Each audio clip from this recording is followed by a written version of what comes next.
Welcome, everybody.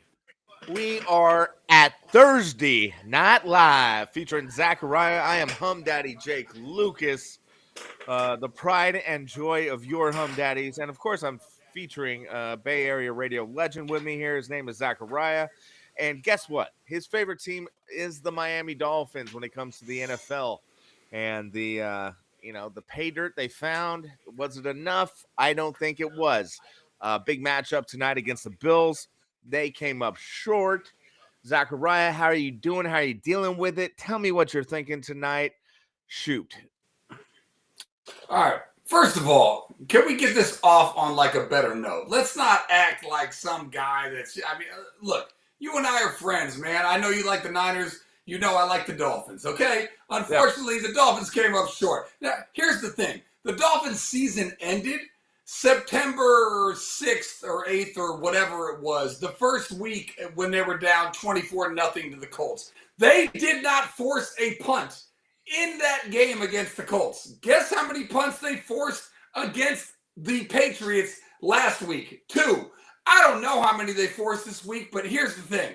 Once you get to the point where you know your team, okay, look, and I'm not even trying to throw shade. Jake, I love you, and I'm live on Facebook. If you're checking it out, at 11ZAK11, check us out. I think I'm Facebook, I think I'm Instagramming living right now. Anyways, Jake, you know when your team is either done or not, right? And you have had some heartbreaks, right? Like the last time my Dolphins team won a playoff game was when I had not even graduated high school. It was 26, 25 years ago.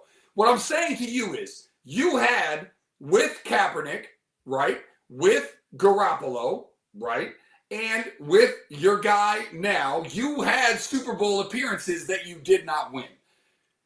Correct. In this instance, while it's in my soul, Jake, to root for the Dolphins just because that's just the way that I am, the way that I look at it is we're going to get a better pick because we're not a Super Bowl contender. So I hate to be the all-in guy that either you win the Super Bowl or you don't care about the season. But, like, how did you feel about all of those runs where you got to the NFC Championship game that many times but did not win the ring? Were you okay with all that? I was not okay with all that. I come from the 49ers. We're a team of championships. We're a team of Super Bowls. We're a team of greatness. And so when in the 80s, though. In the 80s and the early 90s. So when you get to the big dance, you win the big dance. And Harbaugh, I gave a little more slack to because that team, it was amazing how quickly he turned us around and got us back to that point. That was incredible stuff. Okay. And after that blackout, we went what did we score, like 21 straight or something. It was amazing. I wish we won that game, but with Shanahan, when we got to that point and we folded after being up big, I was not happy with that for obvious reasons. And everyone who watches me and watches us knows that I have my complaints about Shanahan for that. But to your point, when the Niners were horrible under, say, Dennis Erickson or Chip Kelly or Mike Singletary, I'm fine with that team sucking ass so you can get a higher pick. No doubt about it. Okay. And I think that's where you guys are. And it's kind of, this might be a non sequitur, but I think Dave Greenstein, a Humm Daddy, he predicted that Buffalo would blow you guys out. And Mike McDaniels is on the hot seat. And I knew Miami would show up more than they have all year because Dave Greenstein said they were going to get blown out. That's all I have. Well, I didn't realize that it was such a cooler situation. Yeah. Look, I am totally because here's the thing. The worst thing that could have happened to the Dolphins tonight is that they got the win. But look, let's focus the shift off of Thursday Night Football. As much as I'd love to talk about how I actually think they should keep Mike McDaniel. I believe in him as a coach, even though you and I have had our qualms back and forth about Kyle Shanahan, and he's a disciple of him. I believe in Mike McDaniel. But anyways, I would fire the GM, and I would get rid of Tua and I would try to trade Tyreek for whatever you could get. I would actually keep Waddle and build around him. But anyways, none's the point more specifically than what I asked you. Where do you think you are? Because look, we're generally speaking, for the most part, even my biggest fans, they listen to me talk about the Niners. So I ask you, where do you think that you're at with the Niners? You had Matt come in, mac and cheese. We had the Mac Jones joke. We had all that bleep going on. We had, oh my God, will the other Mac be looking for his job? Like, where are you at with the Niners? Are you at the point where you actually think that they can make a go at this thing?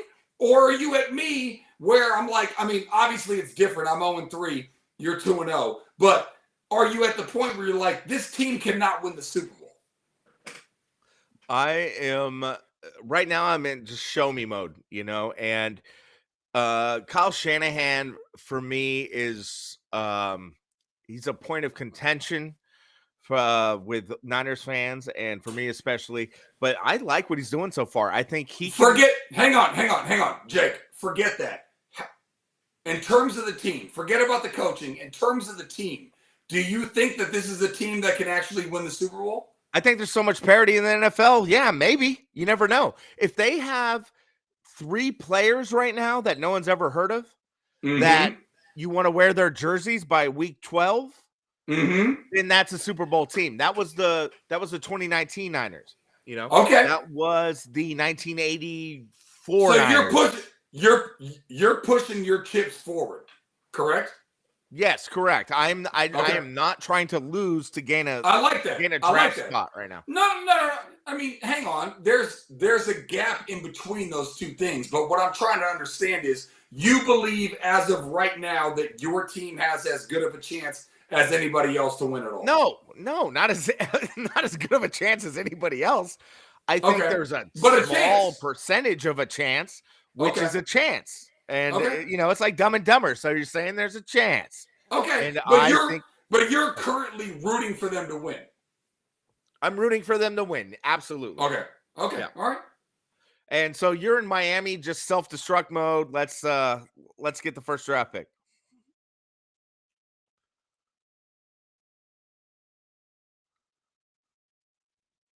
Are you frozen? All right. All right, Zakariah, that's a hell of a shot on the screen I'm seeing. Okay. Maybe you want to extend your internet antennas, your cables, to broadcast a wider stream. Okay. I'm seeing a frozen Zach here. I don't know what the people on YouTube are seeing. Yeah. All right. Zach, are you there, buddy? Okay, it's just me now. I'm Jake Lucas of the Humm Daddies, and once again, it's just me alone on a Thursday Night Live. Zach was all in, but I believe his internet was not, and some broadcasters bring it to you unlike other broadcasters. And speaking of those broadcasters, we're watching the Giants and Dodgers in a scoreless game in the 6th inning. It's 2-2 as Matt Chapman makes it 2-3, equaling a strikeout. And unfortunately, Yamamoto got the best of him there. And if you want to hear more John Miller doing Vin Scully impressions, you can come to the Humm Daddies podcast live and in person on youtube.com and look up those Humm Daddies. It's HUMMDADDIES.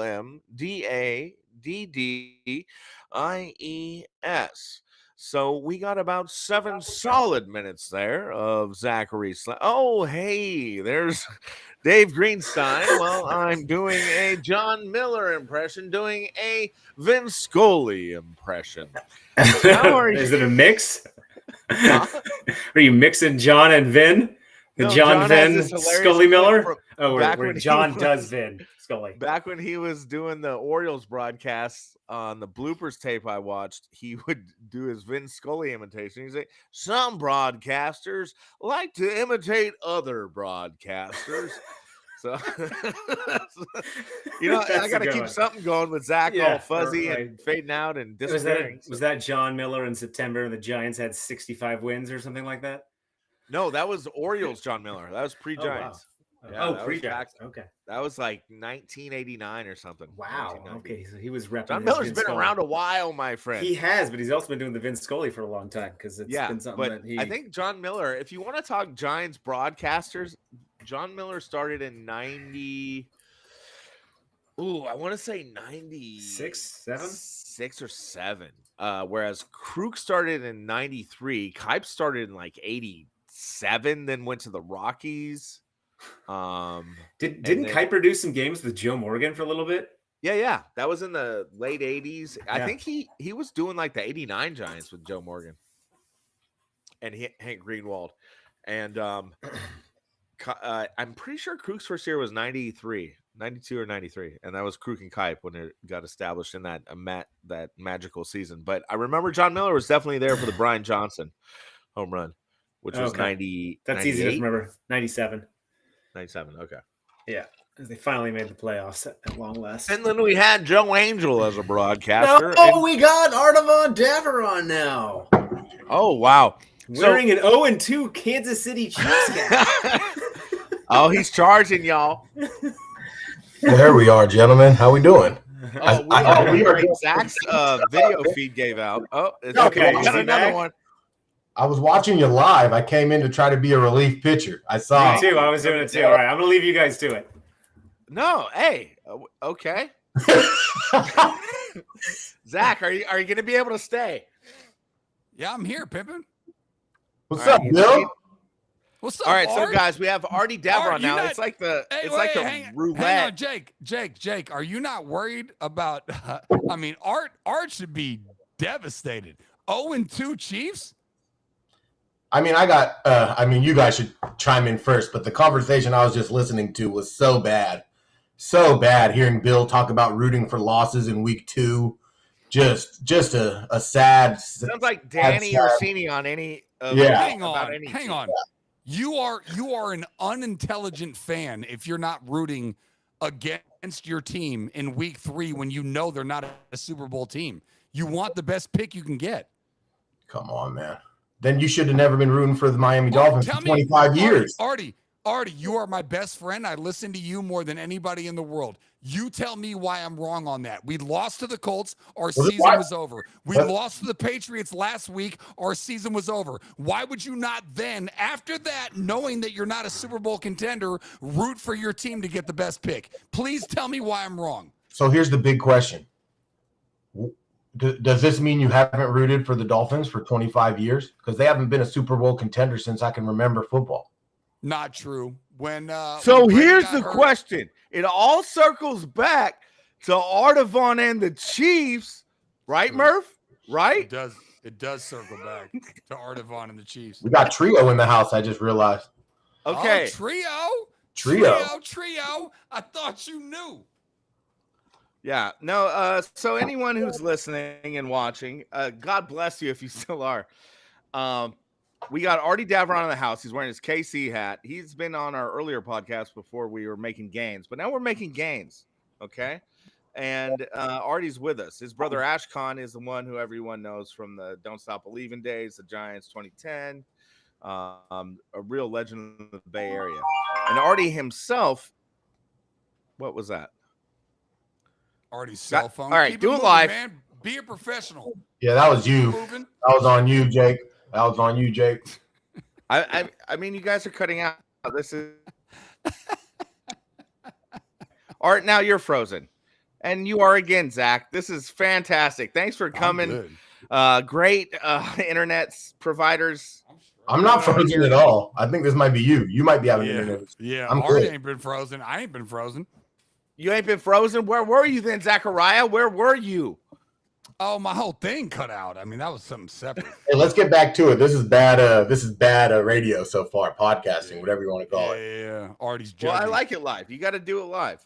And, the internet's a big part of live broadcasting. And right now we're dealing with Xfinity. I'm sure on Zach's end, we're dealing with Sonic or whatever the hell it is. With Artie, we probably got some AT&T going. Yeah. Did I call it for everyone? Yeah, I probably did. Nailed it.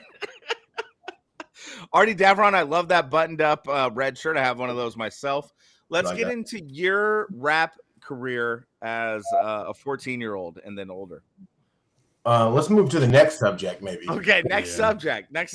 We were we all played ECYB together. We played hoops together, but right now we're fans of different teams. And Artie Davron is one of the worst fans in Bay Area sports history because he is not only a Chiefs fan, he is an anti-Kevin Durant Warriors fan. Yep. So while we're going through this Jonathan also, hang on, Jake, and also when the Giants are in striking distance of the playoffs, half game back. Giants fan. Yeah, no, half game back. He says the season's been over for 2 months. He is the worst Bay Area sports fan of all time. The guy said Kevin Durant, back-to-back titles, don't want it in my area. I would rather do without it. I would rather not win the championship than win it with KD. Go ahead, Art. Explain yourself. I mean, everybody. It's not too hard to explain. I feel like we've been over this. I think there's a lot of. Have the Humm Daddies podcast been over this? I don't know, but a lot of Warriors fans have finally come around to understanding. It's kind of obvious to them. It took them a while, but then they're like, "Yeah, this is kind of boring. We just whoop everybody. Team's too good." You know, I like a little competition, and there was only one way that Warriors team could lose. Injuries. It happened once. They got injured. And that's love. I'm looking for the grind. I'm looking for the grit. I'm looking for the story. I'm looking for the chase. I got you. Artie, I love you more than probably anything in the entire world. I beg you to tell me what percentage you think of Warriors fans that did not like the KD Warriors because it was too easy. How about this? I bet you there's a large percent of Warriors fans that rank those as their third and fourth favorite championships. Make it a little easier.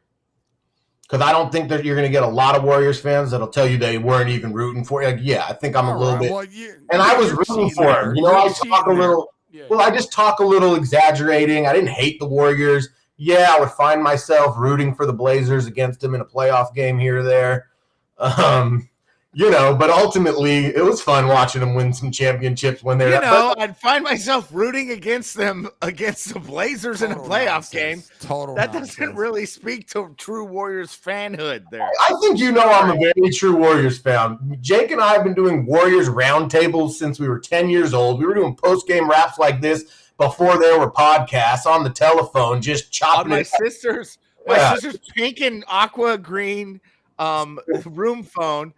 I would cuddle up there with 90210 on the screen, talk to Art, prank call Hani, prank call Ash Mama, and just talk Warriors hoops. Yes. So, yes, a very, very, very diehard fan that found it a little bit weak, like the rest of the nation finds KD weak. I wasn't taking the KD perspective. I was taking the Warriors perspective of like, what a cop-out. You just grinded that hard, and the way you're going to handle the rematch is by getting Kevin Durant. Like, if we're going to play pickup at the park, and I just had two huge matchups against the rawest fool at the park, and then all of a sudden the way I decide that I'm going to beat him and then be like, I'm the champ, is by getting the actual best player at the park, that's not that fun. No, I want me and you, Bill, to go head up with them and get that W. We're not recruiting some dude on the top of the hill and being like, come run with me, come run with my five, and getting the worst one out there. Hell nah. And if we're doing that, and everybody is at the park is like, that team's whack, man. I'm rooting for the other team. As a Giants fan, did you hate the Barry Bonds signing in '93? Of course not. That was one of the best moments. I mean, what a day. Basically the exact same thing you're talking about? I was 10 years old. So I didn't have a formed thought like that yet. Wait, I don't even know what. Yeah. I don't know how good the Giants were the year before that. You know history so much better than me that they might have been as dominant as you're suggesting. 92 they weren't, but I mean. No, it's not the same thing at all. No. I mean, yeah, Jake. Your comparison is terrible simply because wrong. Like wrong. The Giants weren't much until they got Bonds. But here's the thing about the Warriors thing. They were in the World Series in '89. What are you talking about? Yeah. Yeah, but that was how many years later? Same core. That was 2 years before. They had the same core. Yeah, but it was a different team, and they needed a boost. And all of a sudden, you're going to build the Pac Bell Park, right? And he is San Francisco baseball. He's a god of sports. Artie. But my question is this: even if we both agree that it was a hoe move, right? Like the Warriors beat the Thunder in 7 games and then lose to the Cavs in 7 games. Even if we agree that it's a home move, what I don't understand, Art, is why you wouldn't want the best player joining your favorite team. Like, that's the part that we're having a disconnect on. Dude, they didn't even try hard most of that season. They would go through games, lollygag, all the ball movement was gone. Good. All they had to do was play hard for 5 minutes, and they beat a team by 20. Like, yeah, kind of fun, maybe a little. Yes. Like, I guess. Yes. Kind of, yeah. No, but I mean, all right, look, well, if it was any other team, if it was the Spurs or the Knicks or the Lakers or the Heat or whatever, I would totally get it. But it's your squad, Art, and you're saying that you literally didn't enjoy it. Yeah, not really. Okay. What are you going to do? Well, All right, Artie, what's the outlook for the get Chiefs? One Suns championship. Anyways. Outlook for the Chiefs is so good. Chiefs are the Chiefs. Explain. You're 0-2, bud. Yeah, if I was Zach, I wouldn't watch. What do you think? Season would be over. I would have mailed it in already. We should get a high draft pick. Get a high draft pick as we can. We'll draft Archie Manning. Patrick Mahomes is done. Have you seen all the analytics on him? His yards per attempt are so low. Come on. The Chiefs. What are the Chiefs? All right, if you were looking at the eye test for the last year and a half, you'd be a little worried. Your eyes tell you something. You'd be like, man, this is kind of weird. But your brain and you're just sort of your sort of belief and your history just let you know you're fine. You're fine. I think the biggest worry to me is the schedule. I think the Chiefs have a very hard schedule, so it isn't going to be easy to go rattle off, 13 out of 15 and go 13-4. But I see the Chiefs winning between 10 and 12 games. I guess there's a small chance there could be 10-7 heartbreak. We don't make the playoffs. I think more than likely we're 11-6 and probably win the division at 11-6 and probably, as usual, play in the Super Bowl. Like, I think I would be pretty surprised if the Chiefs aren't hosting the Lombardi Trophy. Hoisting, not hosting. Is this an honest assessment? Yeah. No, he believes that. It's an optimistic, honest assessment, but like the way I see it, I honestly think the Chiefs are like so much better than every other team over the last 5-6 years that I think, they'll probably get it together. But when you look at them, they look pretty bad. So I don't know. Xavier Worthy is back, which is huge because it looked like he might be out for the year with an AC joint or something. So that's pretty big for you guys. So good work on that. Pacheco was gone last year for the most part, wasn't he? Yeah, Pacheco was gone for a while. He hasn't looked so good. Mahomes. It takes a while, dude. These guys didn't play together in the preseason at all. Exactly. He's been missing on the deep ball, in a kind of surprising fashion. Kelsey and Mahomes haven't looked in tune like they have, and Kelsey looks good like on his own. Mahomes looks good on his own. They're going to gel. It's only a matter of time. I don't agree with Art that they're like, hoisting, but they're definitely not going to be 0-5. I'm just yapping about that. But yeah, I think they're going to be good. My point is they're going to be good. AFC West is a strong division. And it's going to be a dogfight.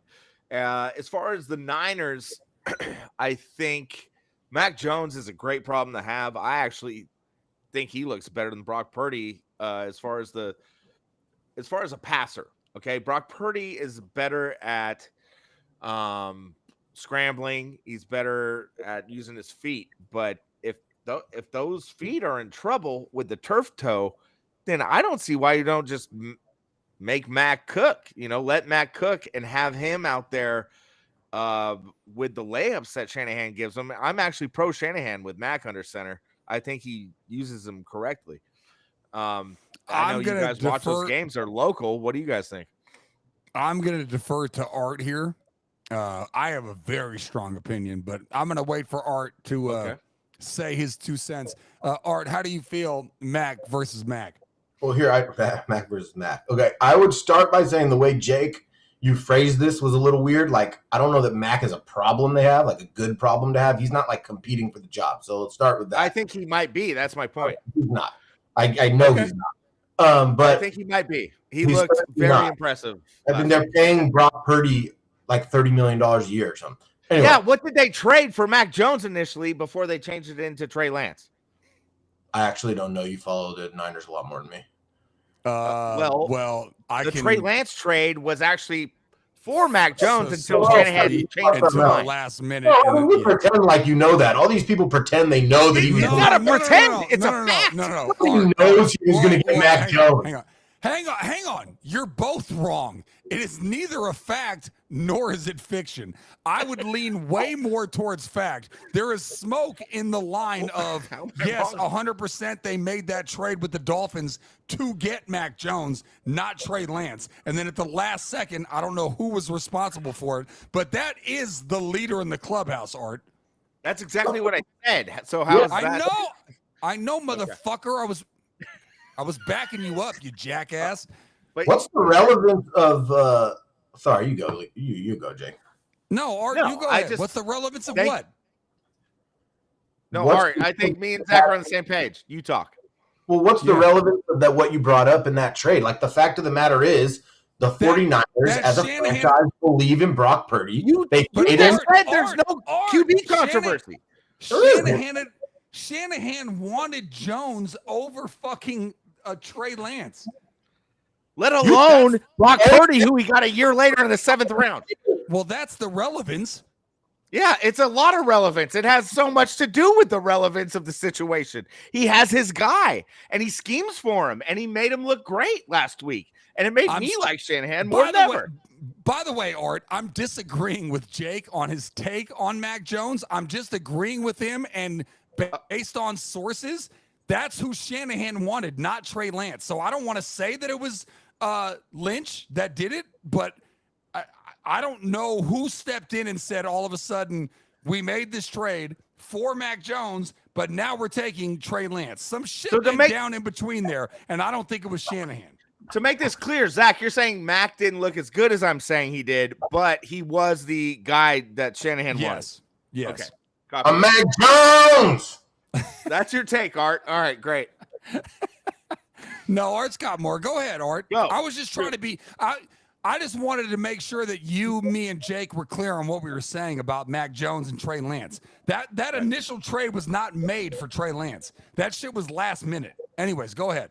Yeah, I mean, I guess my take on, if we're talking about for next week, is it's silly if Purdy plays if you actually believe Purdy's good. So, like, if undercover, what you guys are telling me is that the Niners don't actually believe in Purdy, even though they paid him like a top-tier quarterback, and they think a burnout in Mac Jones is the better quarterback, then this is a whole different conversation. But if you assume the Niners assume Brock Purdy's good, he shouldn't play this week. He should rest his toe.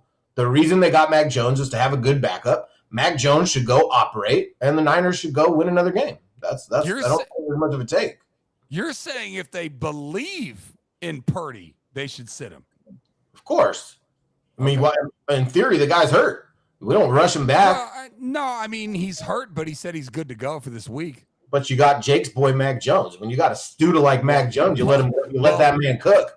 That's the thing, and that was Purdy the has a turf toe. What happened with Joe Burrow and his turf toe? Exactly. I would taking 3 months off. Yeah, sit him. Sit him. You got Mac Jones. I think he's going to light it up for 3-4 weeks in a row, and we're going to have a legit QB controversy on our hands because, like I said, Shanahan has his boy. He traded the future for that guy.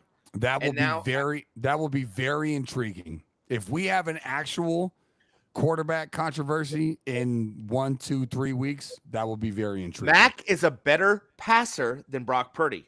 He's not as good on his feet, but if Brock Purdy's feet are compromised, then that takes away the whole plus angle for Brock Purdy. Okay, so let me ask you this. As Artie and I are former 49ers fans, he's a Chiefs fan now. I'm a Dolphins fan now. You guys retired at the age of 4 or 5 for that, but yeah. No, it was, it was 5. I was 9. Oh, yeah, no, 9? it was 90. Yeah, 93. 1993, I became a Chiefs fan. Yeah, 93. So we were 9 or 10. Okay. Anyways, doesn't matter. I ask you, as the resident Niners fan, you're starting a playoff game. Let's say in Dallas or in Green Bay or in Tampa Bay or at home against whatever, Minnesota. Doesn't matter. You want who under center? After week 2? Colin Kaepernick. No. We're fast forwarding to the playoffs. This is the first round of the playoffs. We've had the wild one card game of each. Okay. Okay. All right, Mr. Hot Take. No. Hang on, you piece of shit. Number one, we're talking Mac Jones has had 3 seasons. He had two in New England and he had 1 in Jacksonville. And we've had 3 seasons with Purdy. So I'm asking you, not just based on 1 game for each of them, I'm asking you, the Niners are in the playoffs, either on the road or at home against whatever middling NFC playoff team. Who do you want under center? So if Mac Jones is healthy and he has Shanahan coaching him up. They're both 100% healthy. Oh, 100% healthy. I'm going Purdy, dude. Okay. I'm saying my whole point is Purdy. So Purdy's answered the question. Yeah. Well, 100% of each of them, it's Purdy. But that is a huge question going forward because Purdy has turf toe and his whole beneficial, like the extra skill set that gives him props. I know. But J. Lou, I said both are 100% healthy. Yeah, Purdy easily. So 100% healthy, you take Purdy. Art? Easy. Art? Hey, Zakariah, you got to upgrade your internet. You got to get an upgrade. What does that mean? You're very pixelated, and we just need a. Art Brentwood has the crystal clear, like fucking new Apple. We need to call T-Mobile service or whatever you got. I don't even understand the conversation. Like, this is one of the most wild conversations I've ever entered into. Yeah, there's a huge controversy right now between Mac Jones and Brock Purdy. If I had to start one game for the Niners, I would take Purdy because I didn't watch the Niners game very much. Actually, did I? I did watch a fair amount of the Niners game, but I don't know enough about Niners fans. Yeah, no, I don't know enough about how Mac Jones looks like as a Niner to say I would go with Mac Jones. Yeah. So, go with Purdy or Kaepernick. All right, so right now it's 2-0 Dodgers. Let's move it on. I mean, these questions they're kind of theoretical, rhetorical. Do we have any chance, Artie, as a Giants fan? Do you have any hope that the Giants can make it to the playoffs? I don't have any hope, but that's mostly because I just wanted to turn off hope a couple months ago, like you did. You just decided to turn it back on. God bless you.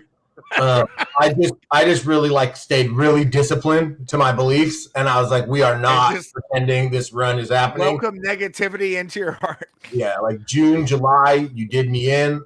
You lost over and over. You looked like arguably the worst Giants team ever that I've watched in my entire life for about 6 weeks.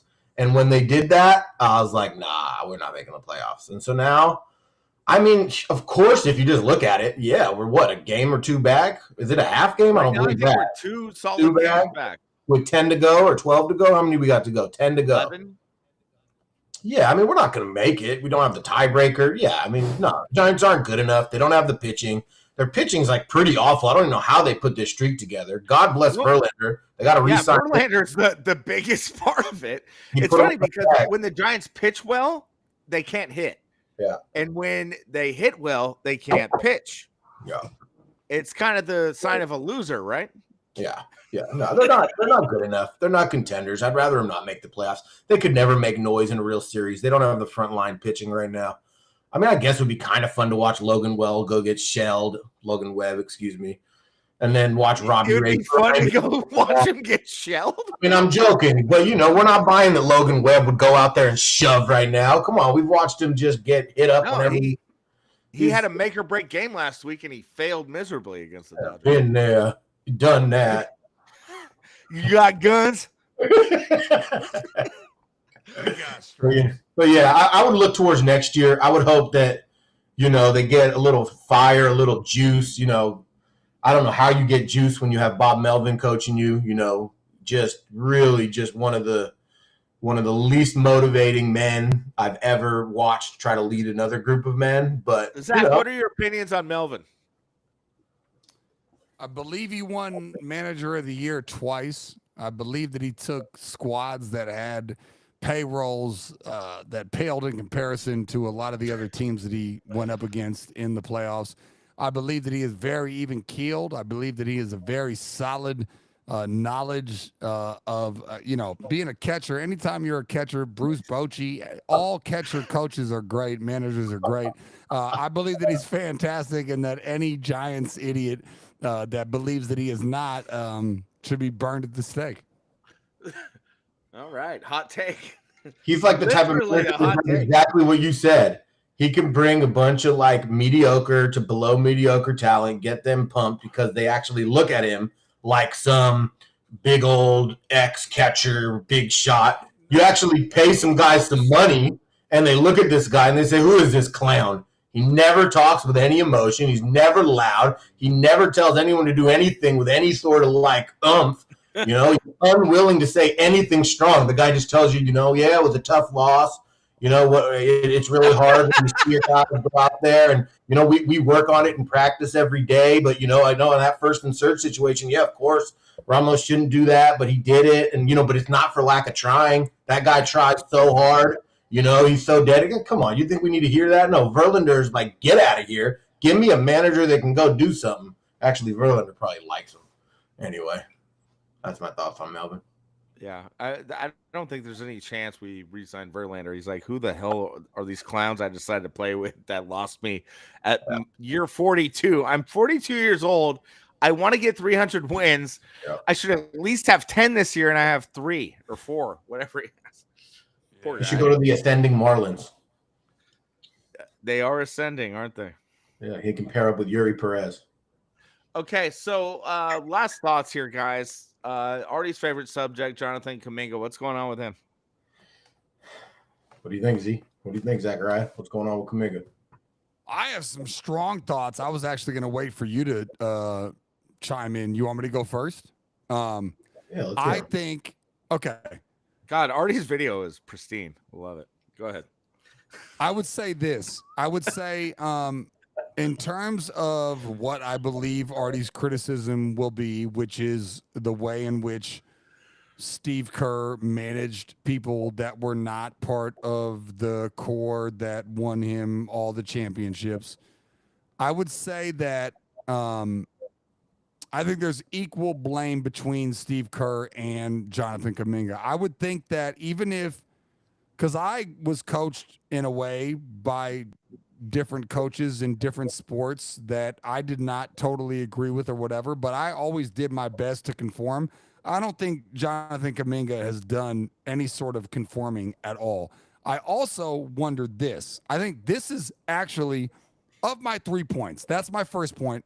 My second point, I think, is the most important point, is that I would hope that the people with, did you see that report, Jake, that Jimmy Butler said that what's going on? Yeah. So I would say the most important thing is that Clay and Dre and Jimmy Butler and whoever else, I mean, Clay's obviously gone, but like those guys not like checking in with him and being like, bro, like whatever the deal is, figure out the best contracts. Because it seems like the Warriors are very amicable in terms of what they will offer in the amount of years and the amount of money. So if I was Steph or Dre, I would be calling him and being like, or Jimmy, I'd be calling him and being like, bro, like whatever you want to do, do it. If you want to do 3 years for a lot of money, do it. If you want to do 1 or 2 years for lesser money, then do it. Like, or if you just don't want to sign it on, just play the shit out, then do it. But whatever it is, let's be on the same accord. That's my biggest beef with all of that. And I have much less beef, which I know Artie does, in terms of the way Kerr has been handling him, because he's had to do that in order to what he thinks maximizes their chance of winning the title. And he was verified when they beat the Celtics in 6, whatever, a year or 2 after COVID. Like, he won 1 before KD, won 2 with KD, then won another one without KD. So I err on the side of Kerr, and I know Art doesn't feel like that, so I'll just let him go. Well, I mean, I think you're saying you err on the side of Kerr, and I don't feel like that. I would say, like, I'm a pretty big fan of Steve Kerr, but I think you can be a fan of somebody and think they've done a great job and then also critique things they do. And I think that he And I think at this point, a lot of Warriors fans would just sort of agree, and I don't think it's that controversial. And it seems at this point sort of obvious that he's had a really hard time coaching young players. He has not developed basically any young players. And I agree with that. Yeah. And so, like, it's more like he's done a bad job at that. And I don't know whose fault it is, but he was unable to get Jonathan Kuminga to buy into a role. Yeah, but hang on. I want to let you finish, but can we agree that he has not done a great job developing the young talent while also not excusing Jonathan Kuminga's lack of development? Well, I think Kuminga has developed immensely. I think Kuminga looks very much like a very good scorer on a not good team. Like, I think that's what he looks like. He looks like a guy that you could do that with. So cool. So I think on a really, what do you mean? So Poole? What? Like cool as in did No. Poole with a P. Like, what about Poole? Poole. I hear what you're saying, but I'm just I see a ghost there.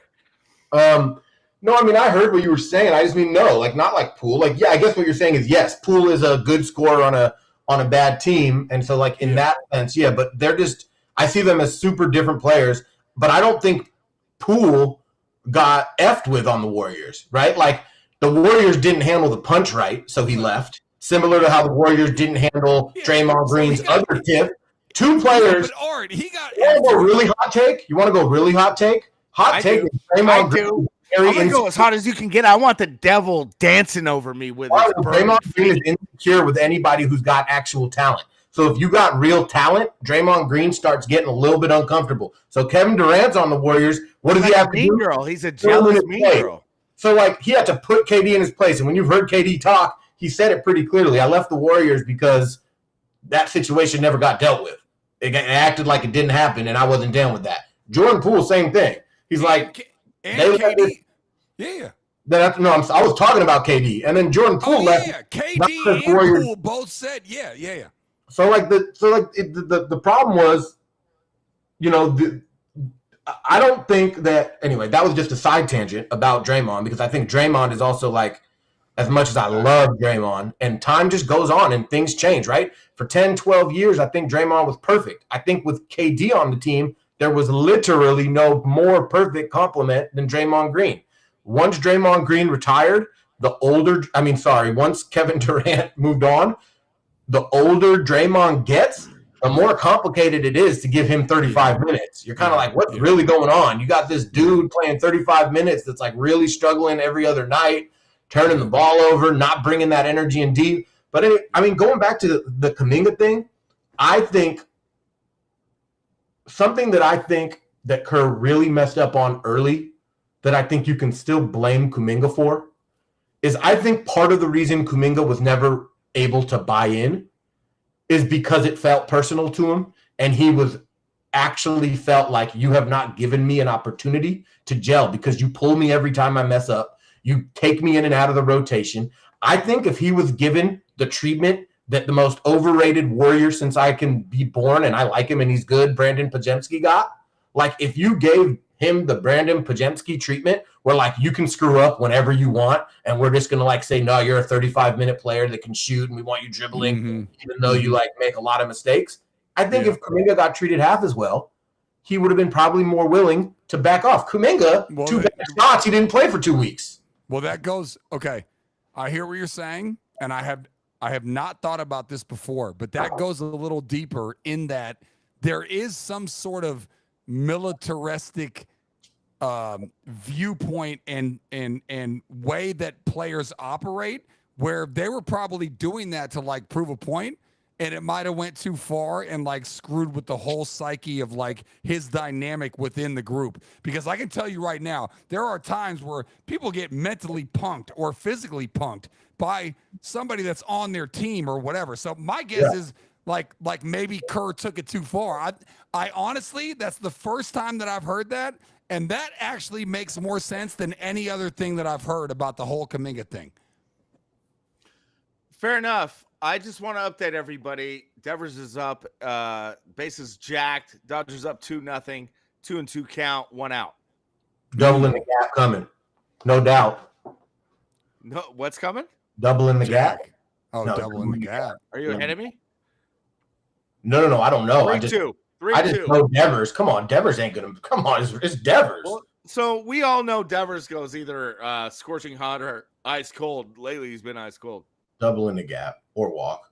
Carry on with the Warriors combo, though. Let me focus on this myself without the negative energy. I just said double in the gap. But I actually think to Jake's original question. Ball 4. Okay. Walked in a run. I like that. I think to your original question, I don't know that you were talking about the Kuminga situation as a whole the way we talked about it. I feel like we brought it back, to the whole big situation. But like the Kuminga situation to me now is almost weirder. I'm just sort of like okay, let me put the question back on to you guys. And I don't want you two to answer it. I want you to answer from a Warriors perspective. Why do the Warriors want him back? I wouldn't want him back. I would want to utilize him in a trade. But why do they now? I don't get it. Hang on. Because they couldn't find a good trade partner. It's a very embarrassing negotiation thing that's been going on. Yeah. I think also Dunleavy is blown it. Honestly, that's my take. Jake, give me a second here. Artie, go. You are playing October 15th, week 1 in the NBA schedule, and you either have Kuminga on your squad or you don't. You think your Warriors have a better chance or a worse chance of winning that opening game? Why is that from a Warriors perspective? Last year they didn't play him. He wasn't in the rotation the last time he was on the Warriors. So why are you paying a guy that can't crack your rotation $25 million? He hardly played. So your answer is you would not give him that 3-year, $75 million deal? No. I said no. But I wanted to say it from a Warriors perspective. I don't even understand the offer. I don't either, because they haven't treated him like they believe in a 3-year. Wait. You idiot. You idiots don't understand the offer from what standpoint? From the Warriors standpoint, it doesn't make any sense. They were offered by the Kings like Malik Monk. Give Kuminga 3 years, $75 million? Listening. No, Zakariah, you're not listening. We're not saying. I think Jake might say he doesn't want him. I'm not answering. No, that's not. No, you're not saying that. I'm not. I know you weren't saying that, and I'm saying I think you might, but I won't put words in your mouth. I'm not answering that question either. What I am saying that's not we watched the Warriors last year, and the Warriors told us as fans, we do not believe Kuminga is good enough to contribute on this team. And so he will not be in the rotation. And he will not play in the playoffs. He will not play for 10 games down the stretch. Barring injury to another big player. That guy worth 25. I said from a Warriors perspective. So why do you think they offered him $3 million or 3 years, $75 million? Why do you out think of they did bad that? negotiation tactics, bad strategy, and desperation. Why? Hang on.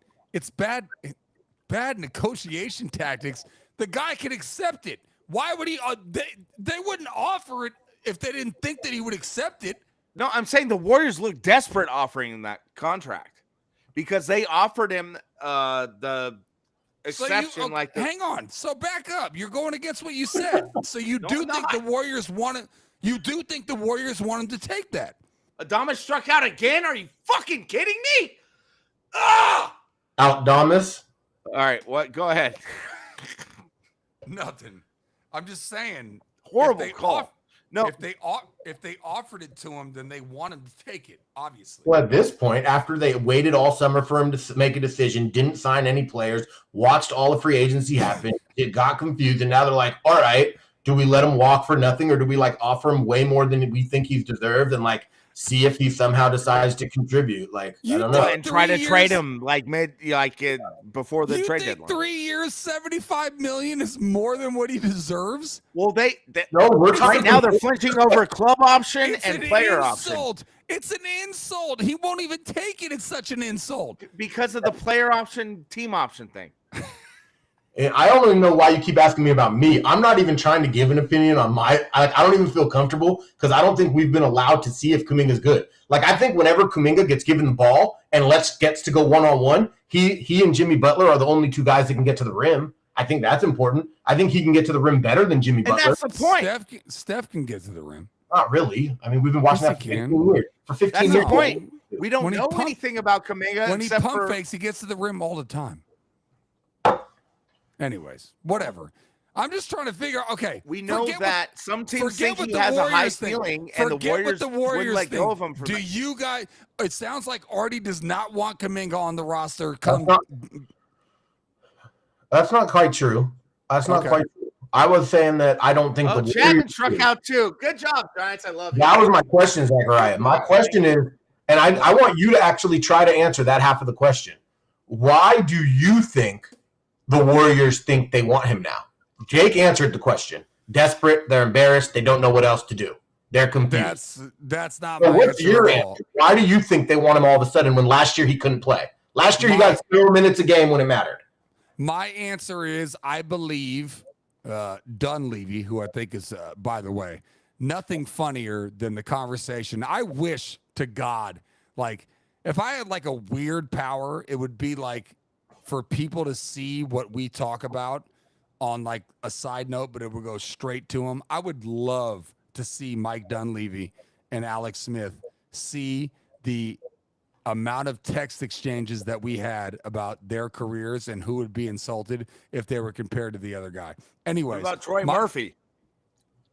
Worse than Dunleavy. Anyways, Troy Murphy used to look so hungover hitting those free throws. Sorry to interrupt. He would just be bright red, so tired, huffing and puffing, shooting 79% from the stripe, getting them there. Just another loss. I loved watching those guys, man. He would just L after L. Arts Pacers featuring Dunleavy and Murphy. What a treat. That was good stuff. I enjoyed Al Harrington on my Warriors. But yeah. I loved Al Harrington on the Pacers and the Warriors. Art loved the Pacers. So many different iterations of the Pacers. Anyways, to answer your question, the Warriors would want Kuminga in the fold because I believe that everybody within the organization, including the players on the team, know that they're a better team if Kuminga's in the fold than if he's not. That's the easiest way to answer your question. How come he didn't play? You got to answer part 2 of that question. Well, I think Kerr's going to make some adjustments from what he did last year. So if you just want to go off the past years and saying that Kuminga didn't play, then yeah, obviously you don't want to sign a player that you're not going to play. I think that would change if he signed. And you think that they're going to change their offense a little, or you think they're going to ask him to be a slasher defender? No, I think they'll change their offense. I think Kerr has proven he doesn't have it in him to do that, and I don't believe Kuminga's willing to be a slasher defender. So there lies your problem. Yeah, I think you're wrong. I think Kerr will adjust. Okay. I don't think Kuminga will. But the bottom line is this. If I sat down, well, Bob Myers is gone. If I sat down Dunleavy and I sat down Lakeup and I sat down Kerr and I sat down Curry and I sat down Draymond and I sat down Jimmy Butts and I said, we're at a crossroads here. Do we have Kuminga in the fold? Can we make him part of what we do? Or like yes or no? I think that everybody's saying yes. I don't think that there's anybody within the Warriors organization that think that they're better off not having Kuminga in the fold than having him in the fold. They're not better off without anything coming back. Obviously, the point was to get something back for him. If you don't get anything back, you need to cower to him and sign him. Now. Well, hang on. You can't now because, the deadline passed. Well, that's Jake's point. Okay. That was my entire fucking point. I get that, dumbass. What I'm saying is you're the dumbass. No, you can't do anything now. So my thing is, then let his hoe ass play out his last year. He's gonna have for to $7 million. I agree. I don't want to offer him that contract. But you don't want to let him walk at the end of it either. He wouldn't even play. I'd still rather have him in the fold for 3 years and $75 million. But whatever, we'll see. Kerr's gonna have him as the 12th man, dude. Watch what I'm gonna set the back. Zachariah, answer this. It's gonna be ridiculous. He gets paid. He takes the deal. 3 years, $75 million. Deal's taken. Yep. He's getting this bigger role. Yeah. And the Warriors are, 12-4. Everything's going good. He's playing 32 minutes a night, playing pretty good, but not that great. Kind of looking like he fits in, but not that much. Then all of a sudden the Warriors lose 6 out of 9 and he looks terrible. How's Kerr going to respond to that stretch? Keep trotting him. That's exactly. He's going to? Yeah. So he's going to change what he's done for 5 years. He's all of a sudden going to just trot him. he's just going to give Kuminga 30 a night next year. I think I'm not as well. Look, I'm not as tied into the Warriors organization as I once was, but I would assume that Dunleavy and Kerr would be on the same page. That if they sign that deal, not a 1-year deal, Kerr can do whatever the fuck he wants. If he wants, sorry for the bleep, he can do whatever the bleep he wants. If he wants to bench him and play him sparingly minutes or do whatever the bleep he wants to do with his minutes, he can do that. If he signs like a 3-year, $75 million deal, I would assume that him and Dunleavy are on the same page about what they're going to do operational wise. Because honestly, like, I think Kerr has more to do with the free agents and the draft picks than most things are being let on. I knew that from when I was there. I mean, I don't know that it's true now, but what I'm saying is I think that they would be on the same page of that. So regardless of a good start or regardless of a bad middle stretch after that, I would think that Dunleavy and Kerr would be on the same page of what they would want to do with JK. Is he going to start? I would say so. What's if he the signed lineup? the deal, yeah. What's the lineup? What's the lineup? How's What's that look? What's the starting five? What's going on? Billy? Zakariah? What? What's the starting five? You guys all froze. What? Starting What? five for the Warriors? Yeah, what's the starting five if Kuminga's starting? I mean, if it was for me, yeah, I would go. Or what you think? Kuminga. For me? Kuminga, Butler, Pods, Curry. I mean, I would go small. So nobody that can For shoot? the most part. You just have no one that can face the floor? Well, Steph can shoot. Jimmy can shoot. Jimmy can't shoot. Pods Are you can shoot. serious? In today's NBA, don't say those words out loud. Jimmy can't shoot. What? That Pods Jimmy can't shoot. Today's? Jimmy can't shoot. Give me a You don't second. think Pods can shoot? Give me a second. Jimmy Give me a can't second. shoot. In today's NBA, that is 100% an offense. And if either of you disagree, I can't talk to you two about basketball. Hold on. That does not have enough shooting to spread the court. That was the same problem we had last year. Give me the five. What? I didn't. We didn't add the center. If the center's not a stretch, Al Horford. Horford. That's our only chance that lineup works. But he's been rumored to come for the last 5 years. And even still, you don't have a true 3-point shooter on that team other than Steph. Because Pods ain't a shooter, Jimmy Butler sure as shit ain't a shooter, and Draymond Green ain't a shooter. Butler is a. How is Jimmy Butler not a shooter? He's a mid-range guy. He's a 15-footer. He's not a 3-point shooter. We're talking about threes. We're talking about today's NBA. We're not talking about 1992 when you're shooting 12-footers. So if you have Steph shooting threes and you have Jimmy Butler shooting twos, you're in good shape. 3-and-D guy. Melton. Right? Yeah, he's good. He was good last year when he played for 4 games, and I was really excited. That was the whole. We made the playoffs because of his first 8 games. I guess I just don't understand how you all don't agree that there's a little bit of a hole in that starting five as far as shooting goes. No, I didn't say no. I just think Pods is a way better shooter than you're giving him credit for. But he ain't a shooter. He can shoot. What do you mean he ain't a shooter? How many? What you want? Like I want a sharp shooter. Give me 40%. You want 40% 3-point shooters in the starting lineup. Yeah, but Art. No, but you have one other high volume 40%er. Art, okay. You can't say we're talking about shooting and that Jimmy Butler does not fall under that category. He's not a 3-point shooter. Ask 20 NBA fans if they consider Jimmy Butler a shooter, and they're not going to say yes. If you ask them, can he shoot? They might say yes. Jimmy Butler is not considered a shooter. So would you rather have Russ out there shooting for volume while he shoots 32% for three? Jimmy Butler's. You guys are making it look like I'm raining on Jimmy.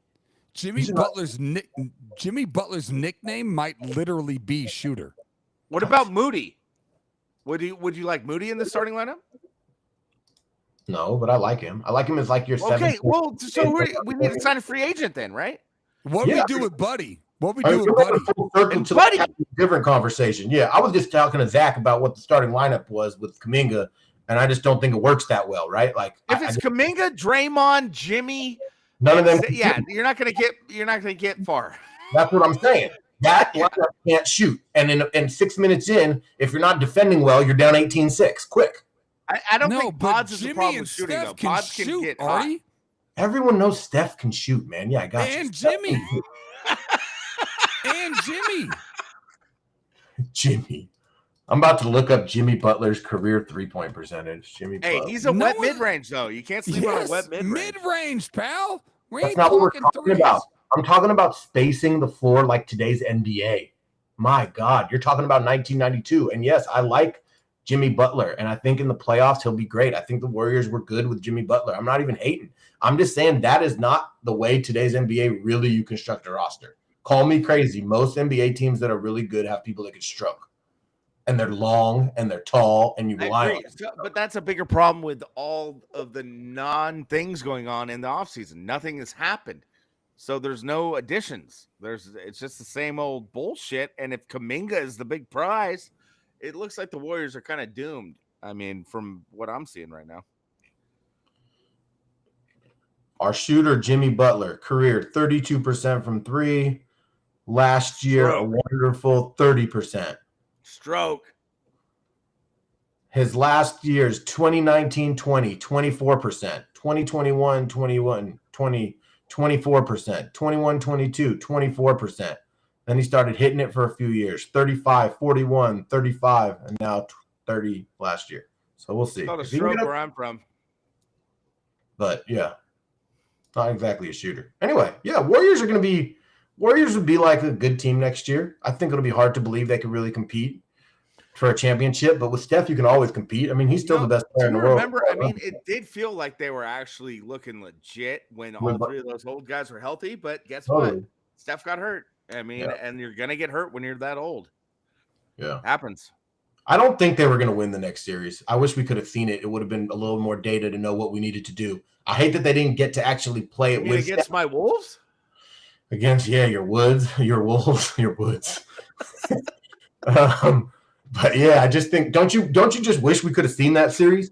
Because I don't like the idea of hanging on. I think they could have made it a hell of a series with Steph. I think so too. I just would have wanted to see it so we could have seen the holes. Like now, even like fill the conversation out that we just had with a hard playoff series and like what do we need? Right now, I feel like they think that maybe they can get away with it because they did so good. But like I think when from the outside looking in, you're like, come on, you got to get like some. All those guys are another year older and more likely to get injured, I mean, and at some point you just got to realize the run might be over and give us a solid, like fun regular season. These guys have 4 championships. Sorry, Jimmy, if you're not going to ride one of those, but yeah. I mean, like imagine me and you, Art, when we're talking about on my sister's dream phone about the Warriors roundtable, did we think we'd have 4 fucking NBA titles? No, not even one.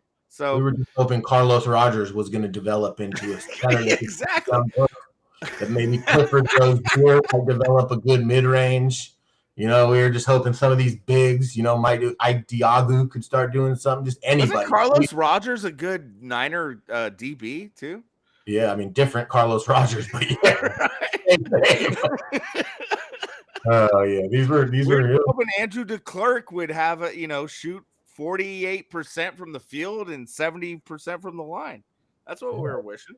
Yeah, we're just hoping Chris Mills might go for 30 one night and get a W. Shit, I mean, Larry Hughes would just bring us a show and put up 35 one night on 8 for 30. Bring me back to the Jimmy Jackson era, right? You see those guns? Dude, give us Bimbo with a little John Starks late career. John Starks, that guy was beautiful. John Starks and Jerome's Kersey in a nursing home on the Warriors. That was fun. Shout out to. So I was watching The Daily Show last week. Jon Stewart was talking to Spike Lee about the new Denzel Spike Lee movie, and he shouted out Latrell Sprewell, my man, and that just made me feel very warm and tickled inside. Yeah, because he was a big part of the Knicks back when they were good.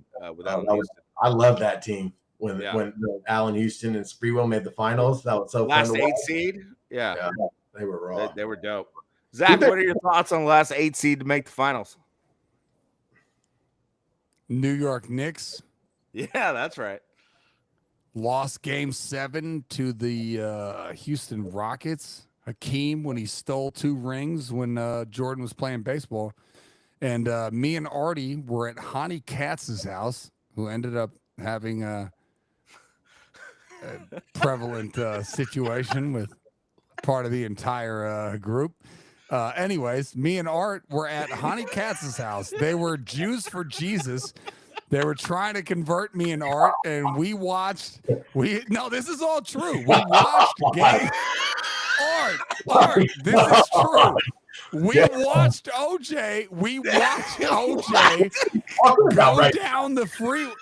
Artie, me and you at Honey Katz's house watched OJ drive down the freeway during Game 7 or 6 or whatever it was of the Knicks and Rockets. That's 100%. That wasn't the Sprewell Knicks. I got news for you. Oh, sorry. Were you talking Sprewell Knicks? Yeah. That was more Allen Houston Knicks. That was Allen Houston Knicks. No, Allen Houston and Sprewell Knicks are the same Knicks. They were like 99, 2000. Yeah. Okay. Like so who was playing Hakeem? Patrick definitely Ewing. John Starks. Yeah, Patrick Ewing. Anthony Patrick Ewing, Mason. John Starks, Anthony Mason, no, who was the other Charles guy? The maniac, Oakley. Charles Oakley. Yes. Were you guys watching that one with were you watching the 99 and 94 with the Honey? Yeah, and we were disgusted because we really just wanted to watch the finals. We didn't want to see OJ just strolling down the boulevard. Hey, back to the Knicks we were talking about. Were they running with Larry Johnson or no? Oh, yeah, after his Charlotte days. Yeah. They were just that all day. LJ was just draining threes and hitting you with on that. one of those Knicks teams with Sprewell for sure. Yeah. Who I don't know. Was it the championship year? I'm not sure. I was kind of asking. I don't remember that well. Yeah, if it wasn't, it was one of them with Allen Houston and him. Do you have any memory of who they ran with? Like who their bigs were? I don't remember who their bigs were at all. Kurt Thomas there yet or no? Yeah, Kurt Thomas for sure. Kurt Thomas? Yeah. That makes sense. Who was the big dude from the real big dude? He was huge in college and a big center. Come on. God damn it. Marcus Camby. See, I don't think it was. Is that really that team? I'm looking it up right now. Oh yeah, you got it. This is a beautiful lineup. Did I hit it? It's just old classic players, man. Did I hit it on the nose? You got Mr. Heisman Award winner Charlie Ward running Charlie Ward? Oh no, this might be wrong. The New York Knicks team. Oh yeah. It was Sprewell, Allen Houston, Larry Johnson, Marcus Camby, Kurt Thomas, and Charlie Ward as the center. Dude. Yeah. My memory amazes me sometimes. Good stuff. That's a beautiful team. Good stuff. Yeah, I love that team. 8 seed. Little did we know Kurt Thomas would be coveted for the next 20 years by all championship teams to just go hit a mid-range. And I remember in fantasy, he was like my stud in like 03, 04, when I started playing fantasy hoops. Camby was, not Kurt Thomas, right? No, Kurt Thomas was, dude, and Camby. That's both hilarious. of them.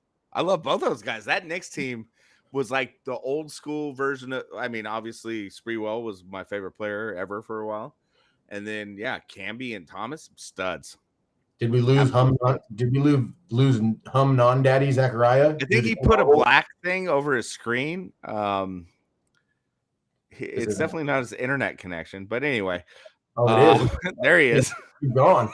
I think it was his internet connection. You go. This has been a very fun episode. We've actually gotten more traffic, I think, than it says Zakariah's recording will continue on a new track. What?